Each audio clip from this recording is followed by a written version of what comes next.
How limited are gig economy legal protections? Imagine working hard every day, but not knowing if you will get sick leave, overtime pay, or even a fair wage. That's the reality for many gig economy workers in the United States. These workers often do not have the same legal protections as traditional employees. They are usually classified as independent contractors, which means they are not covered by laws that guarantee minimum wages or job benefits. At the federal level, the Department of Labor has made it easier for companies to classify gig workers as independent contractors. This limits the protections these workers can access. Some states have tried to change that. For example, California's Assembly Bill 5, or AB 5, created a strict test to decide if a worker should be classified as an employee.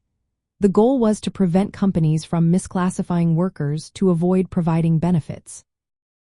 But California's Proposition 22 allowed app-based drivers to stay independent contractors, which means they do not get many protections.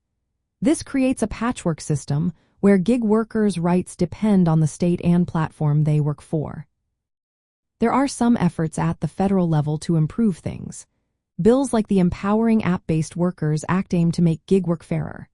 They want to make companies more transparent about how they manage workers, set fair wages, and prevent discrimination.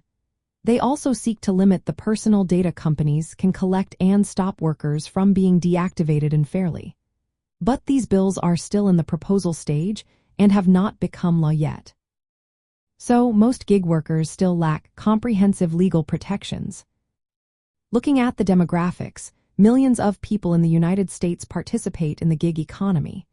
Many do it to make extra money, while others relying on it as their main income. Most gig workers come from lower income and minority groups, which makes them more vulnerable financially. Studies show that many gig workers earn less than a living wage after expenses. They often do not have access to health insurance, paid sick leave, or unemployment benefits. Without legal protections, they face unpredictable incomes and limited options if they get sick or lose work. Some cities and states have introduced specific protections for gig workers.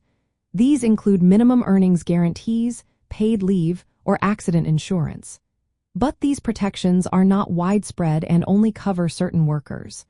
The overall legal system remains fragmented. Some gig workers get partial protections, while others do not, depending on the platform and location.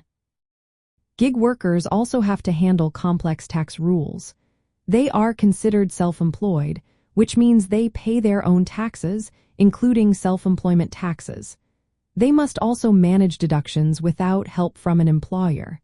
This adds more financial stress and complexity to their work lives. In summary, legal protections for gig economy workers in the United States are limited and inconsistent. While some states are trying to improve protections, many gig workers still face significant gaps. App-based drivers and delivery workers are often excluded from benefits because of laws like Proposition 22. Federal reforms are proposed but not yet in place.